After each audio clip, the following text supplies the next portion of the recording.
예전에 어른들이 이렇게 인사를 합니다. 밤새 안녕하셨습니까? 식사는 하셨습니까? 이런 인사를 많이 하잖아요. 요즘 뉴스를 틀으면은 사건 사고가 끊이지 않는 것을 보게 됩니다.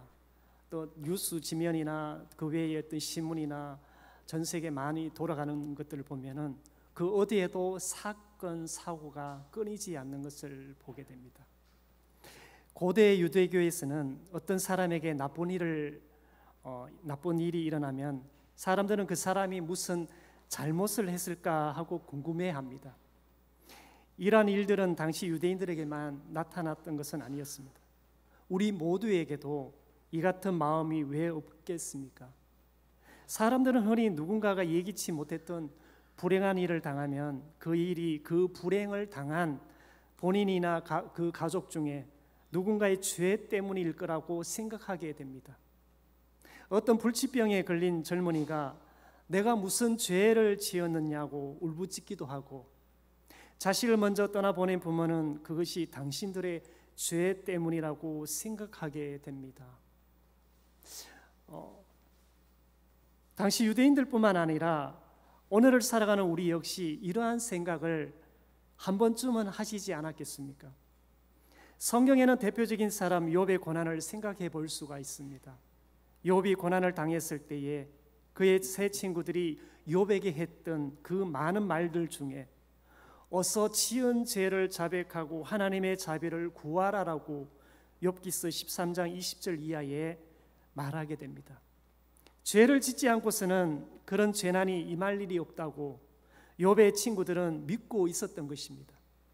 어디 욥의 친구들만 이러한 생각을 했을까요? 예수님을 따르던 제자들도 마찬가지였습니다. 요한복음 9장 2절에 보면 제자들이 길에서 날 때부터 소경인 사람을 만나자 그것이 누구의 죄 때문인가를 예수님께 묻는 것을 보게 됩니다. 오늘 본문 1절에서도 같은 생각으로 예수님께 나와 그때에 몇몇 사람들이 와서 빌라도가 예배드리던 갈릴리 사람들을 죽여서 그 피를 제단의 제물의 피에 섞은 일을 예수께 말하자 그때 예수님의 대답은 너희는 이 살해당한 갈릴리 사람들이 다른 모든 갈릴리 사람보다 더 나쁜 죄인들이라고 생각하느냐? 전혀 그렇지 않다. 하나님께 돌아오지 않으면 너희도 죽을 것이다. 또한 며칠 전 실로암 탑이 무너져 덮치는 바람에 거기에 깔려 죽은 18명의 예루살렘 사람들보다 더 죄가 많은 줄 아느냐? 전혀 그렇지 않다. 너희도 하나님께 돌아오지 않으면 너희도 죽을 것이다. 당시 유다 총독으로 있던 빌라도가 보인 잔인함은 유대인들과의 심각한 갈등을 겪고 있었다는 사실을 잘 보여주게 됩니다. 1절에 두어 사람이 예수께 전한 이 소식은 갈릴리 사람들이 성전에서 제사를 하면서 제물을 드리던 중에 빌라도의 군사들에 의해 살육을 당하게 되고 그 피를 제단 제물의 피에 섞은 이 일을 예수께 전하는 것입니다. 이러한 불행에 관해서 예수님께서는 1절 이하 5절에 갈릴리 사람의 불의의 피살 사건과 실로암 망대에 깔려 죽은 사고는 우리가 살아가는 시간 속에서도 때때로 발생할 수 있는 불행한 일이라 할 수 있을 것입니다. 이러한 불행한 사건 사고에 관해서 유대인의 관점과 예수님의 가르침을 먼저 우리가 한번 살펴보기를 원합니다. 2절 이하 3절입니다. 당시 유대인들은 불행한 일을 당하게 되는 것은 그 사람의 죄 때문이라고 믿고 있었습니다. 그리고 그들 자신은 이 같은 불행을 당하지 않는 것이 자신의 무죄함을 입증해주는 증거인 양 생각했다는 점입니다. 반면에 예수님은 이러한 불행한 사건 사고에 관해서 유대인의 관점은 대단히 일방적이고 편협적이며 위험한 생각이라고 예수님은 그렇게 지적하고 있습니다. 표면적으로 나타나는 재반 사건들을 볼 때에 인과론에 귀착시켜서 자신의 입장을 합리화하려는 모든 시도의 저변에는 다분히 율법주의적이면서도 인본주의적인 색채가 짙게 깔려 있더라는 것입니다. 본문은 예수님께서 유대인의 생각이 잘못된 것임을 지적하는 데 그치지 않고 그들에게도 회개하지 않으면 다 그와 같이 망하게 된다는 사실을 오늘 말씀하고 있는 것입니다. 예수님이 유대인들을 질책하신 것은 타인의 불행을 보고 긍휼히 여기기보다는 그 불행의 원인을 규명하는 일에만 집착하려는 그들의 완악한 그런 독소적인 성격, 다시 말해서 그들의 해로운 행동 때문이었던 것입니다. 어떤 사람이 불행을 겪는 것을 보고도 그것이 죄의 결과라는 생각하는 것은 유대인들뿐만 아니라 어쩌면 예수를 믿는 오늘 또 우리들도 어쩌면 마찬가지라는 생각을 해보게 됩니다. 하나님께서 세워놓으신 자연의 질서는 일반인들에게는 또는 성도들에게든 동일하게 적용될 수가 있습니다. 하나님을 믿는 성도들에게도 뜻하지 않은 불행을 당하지 않는다고 누가 감히 단언할 수가 있겠습니까? 여전도에서 이렇게 버스를 빌려서 이제 지방으로 이렇게 아침 새벽부터 출발해서 45인승 버스 한 대를 빌려서 이렇게 지방으로 이렇게 여행을 다녀오게 되었습니다. 여행을 잘 다니고 오는 길에 경주의 커브길에서 버스가 전복이 됩니다. 그래서 그 교회는 큰 시험이 들게 되죠. 난리가 납니다. 그 중에 한 분 여집사님이 세상을 떠나게 됩니다. 그 많은 사람들이 버스에서 또 다치고 또 이렇게 큰 중상을 입고 때로는 경상을 입고 그런 가운데 한 분이 세상을 떠나게 됩니다. 이 세상을 떠났던 그분은 남편이 포항에서 직장 생활을 하시다가 이제 서울로 직장을 옮기게 되었습니다. 주일학교 교사를 하시면서 너무나 신실하게 신앙생활하고 아이들을 사랑하는 마음으로 이렇게 교사를 했던 것입니다. 그런데 서울로 가서도 이분이 아침 첫 비행기를 타고 주일날 교회 와서 아이들을 가르치고 또 내내 예배를 드리고 다시 서울로 올라가는 이런 일들을 반복적으로 해오던 집사님이었습니다. 그런 집사님에게 과연 이러한 사고가 과연 이분들의 죄 때문이라고 우리가 말할 수가 있겠느냐 하는 것입니다. 그러면 이웃이 불행을 당했을 때에 우리들이 취해야 할 두 가지 마음 자세에 대해서 우리가 살펴보기를 원합니다. 첫 번째는 인간은 하나님 앞에서 모두가 똑같은 죄인이라는 사실을 결코 잊어서는 안 된다는 것입니다. 로마서 3장 10절 이하 12절에 보면 의인 한 사람도 없으며 깨닫는 사람도 하나님을 찾는 사람도 없고 모두가 곁길로 빠져서 설모가 없게 되고 선한 일을 하는 사람은 한 사람도 없다고 로마서는 그렇게 말합니다. 바울은 하나님의 선민으로서 이스라엘에게 역사적으로 주어진 유익은 지울 수는 없지만 그 유익들이 하나님에 대한 책임을 그들로 벗어나게 할 수 없다고 그렇게 지적하고 있습니다. 그런 면에서 볼 때 이스라엘의 역사가 그들이 하나님께 어떻게 행동했는가에 대한 심판에서 과연 결코 우리가 면죄부를 줄 수가 있느냐 하는 것입니다. 없다는 것이죠. 이러한 균형은 선민 이스라엘뿐만 아니라 이방인들과 같은 선상에 서 있다는 것을 우리 모두는 기억해야 할 것입니다. 바울이 말하는 결론은 이제 우리 모두는 피할 수 없다는 것입니다. 모든 인류가 하나님과의 긍정적인 관계에서 분리되었다는 것입니다. 다시 말해서 모든 사람이 다 죄 아래 있음을 말씀하고 있는 것입니다. 혹시나 지금까지 오랜 신앙생활을 하시면서 율법을 소유하고 있다는 그 사실만 가지고 이 보편적인 기소를 피할 수는 없지 않을까, 또는 잘못된 생각을 할까 봐 바울은 이러한 기소를 바로 그 율법에 빗대어 선고하고 있는 것입니다. 바울은 죄로 인해 당하는 보편적인 기소에서 빠져나가려는 로마서 3장 10절에서 의의 결여로부터 또는 18절에 하나님에 대한 경외의 결여까지 어떠한 주장도 완전히 틀어막고 있다는 것을 말씀해 주고 있습니다. 성도 여러분, 우리 역시 하나님의 피조물로서 이러한 불순종의 삶에는 피할 길은 전혀 없습니다. 또한 그 어떠한 특권도 현재의 죄를 덮을 수는 없다는 사실입니다. 우리 모두는 하나님의 진노 아래 있음을 우리가 기억해야 할 것입니다. 이웃이 불행을 당했을 때 우리들이 취해야 할 두 번째 마음 자세는 하나님께서 우리들에게 원하시는 것은 형제를 향한 정죄가 아니라 형제의 모습을 통하여 도리어 자신의 죄를 깨닫기를 원하고 있더라 하는 것입니다. 그 죄를 회개하는 겸허한 자세가 필요하다고 마태복음 7장 1절 이하 5절은 그렇게 말합니다. 사람들의 흠을 덜쳐내거나 실패를 고집하거나 잘못을 비난하지 마라. 너희도 똑같은 대우를 받고 싶지 않거든 말이다. 비판하는 마음은 부메랑이 되어 너희에게 되돌아올 것이다. 내 의의 얼굴에 묻은 얼룩은 보면서 자칫 내 얼굴에 추한 비웃음은 그냥 지나치기 쉽다. 내 얼굴이 멸시로 일그러져 있는데 어떻게 뻔뻔스럽게 네가 내 얼굴을 씻어주겠다고 말하겠느냐. 이 또한 동네방네 쇼를 하겠다고 하는 사고방식이며 자기 역할에 충실하기보다는 남보다 거룩한 척 연기를 하는 것이다. 내 얼굴에 추한 비웃음부터 닦아내라.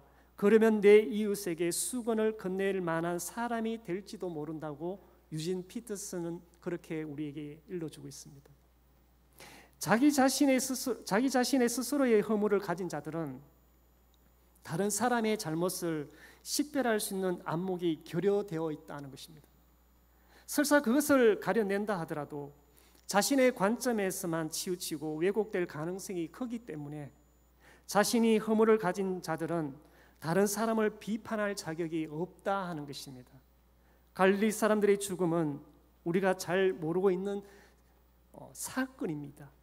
이 사건을 전달한 두어 사람의 동기 역시 단지 우리가 추측하게 될 뿐입니다. 아무튼 저들이 예수님을 통해서 말씀하시게 함으로써 자신들의 영혼 관리에 실수함이 없도록 교훈하실 기회를 만들어 드린 것만은 사실이라는 것입니다. 예수님은 이러한 사건 사고를 통하여 우리 자신의 실생활에 있어서 우리가 무엇을 발견하며 깨닫기를 원하시는지를 두 가지 교훈을 우리에게 말씀해 주고 있는 것입니다. 첫 번째 교훈은 자신의 죽음보다 타인의 죽음에 관해 말하기에 앞서 훨씬 더 준비된 사람들의 모습을 발견하게 되더라는 것입니다. 갈릴리 사람들의 죽음은 아마도 당시 예루살렘과 유다에서는 주요 화제거리였을 것입니다. 수많은 사람들이 환경과 기후변화에 따른 주제거리를 가지고 끊임없이 토론을 하지만 정작 자신들의 종말에 대해서는 생각조차 끓이고 있는 현상은 그때나 지금이나 다를 바가 없다 하는 것입니다. 그럼에도 불구하고 자신들의 죽음조차 입을 열지 않으며 또 무덤 저편 세계를 바라보지도 않더라는 것입니다. 이것은 모든 연령층에 있는 인간의 공통된 본성이라는 점은 같다는 것입니다. 더욱이나 안타까운 현실은 신앙인들이 자신의 일보다는 남의 일에 즐겨 간섭하는 습관이 있다는 점이 또 하나의 공통점이라는 사실입니다. 우리는 언제나 자신의 영적 상태가 가장 우선적인 관심사가 되어야 할 것입니다. 지금 여러분에게서 주요 관심사는 무엇입니까? 우리 옆에 분에게 인사하겠습니다. 당신의 주요 관심사는 무엇입니까? 라고 한번 물어보시기 바랍니다.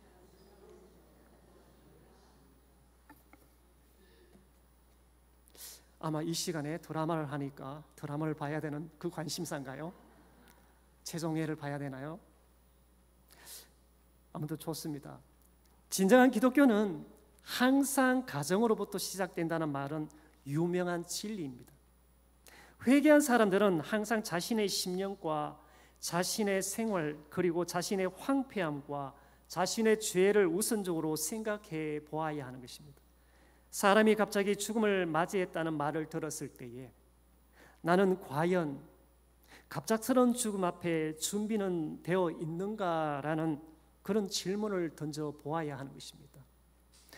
어떤 여집사님이 토요일 날 이제 봄 신방을 준비하려고 이제 구역장이고 해서 신방 준비를 하기 위해서 침대 위에다가 옷을 가지런히 개놓고 무엇을 입을지 위에는 무엇을 입고 아래는 무엇을 입고 또 양말은 어떤 것을 신어야 되며 또 얼굴 또 스타일은 어떻게 할 것인지 아마 마음속으로 생각하면서 옷을 이불 위에다가 침대 위에다가 개놓고 이제 샤워장에 가서 이제 열심히 샤워를 깨끗이 하고 그래서 신방에 참여했더라면 참 은혜스러웠는데 아무리 전화해도 그 여집사님이 연락이 안 돼서 가보니까 이제 샤워장에서 전라의 모습으로 세상을 떠나는 그 모습을 이제 가족이 보았다고 합니다.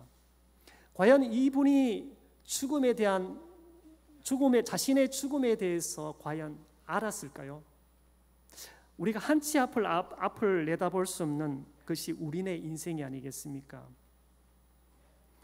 또한 이웃이 무서운 범죄나 사악한 행위를 저질렀다는 소식을 들었을 때에 그는 또다시 자신을 향하여 내가 지은 죄는 용서받았는가? 내가 지은 죄를 진심으로 회개했던가라고 우리는 자문해 보아야 할 것입니다. 세상 사람들이 죄를 마치 물 마시듯 하고 있다는 말을 들었을 때에 자신을 향하여 누가 나를 구별하셨던가? 세상 길을 걷고 있는 나로 하여금 죄에 빠지지 않도록 보호해 주신 것이 하나님이 너그러우신 은혜가 아니고 무엇이겠는가라며 고백하며 우리는 날마다 감사해야 될 줄 믿습니다. 성도 여러분, 우리는 마땅히 이러한 마음가짐을 소유할 수 있도록 해야 합니다. 또한 우리가 살아가는 주위에서 일어나는 모든 일에 친절한 관심과 배려와 남을 불쌍히 여기는 마음을 가져야 할 필요가 있습니다. 전쟁이나 테러나 폭력으로 고통당하는 이웃들과 또 갑작스러운 죽음으로 세상을 떠난 이들에 대해 동정과 연민의 정을 느껴야 하는 것이 옳은 줄 믿습니다. 하지만 먼저 자신을 살피는 일을 결코 잊어서는 안 된다는 것입니다. 그리고 우리는 다른 사람들에게 일어나는 모든 일을 통하여 깨닫는 지혜가 분명히 있어야 될 줄 믿습니다. 본문을 통해 우리가 무엇을 발견하며 무엇을 깨닫기를 원하는지 두 번째 교훈은 예수님은 우리에게 회개의 절대적인 필요성을 강조하고 있다는 것입니다. 3절에 있는 하반절입니다. 너희도 만일 회개하지 아니하면 다 이와 같이 망하리라고 강조하였습니다. 회개는 기독교의 바탕이 되는 핵심 진리 가운데 하나라는 사실을 잊어서는 안 됩니다. 로마서 3장 23절에 모든 사람이 죄를 범하였음에 하나님의 영광에 이르지 못하더니 우리는 죄 가운데서 태어났습니다. 따라서 본질상 죄를 좋아하는 섭성이 있으며 하나님과 친구 되기에 적합하지 못한 존재가 바로 죄라는 사실입니다. 구원을 얻기 위해서는 두 가지가 절대적으로 필요한 것이 바로 회개와 복음, 즉 예수 그리스도를 믿는 믿음인 것입니다. 하나님께 회개하지 않고는 주 예수 그리스도에 대한 믿음이 없이는 누구도 구원을 받을 수가 없습니다. 회개는 죄에 대한 인식으로부터 시작되는 첫 번째 단계라고 했습니다. 두 번째 단계는 죄에 대하여 슬퍼하는 일인 것입니다.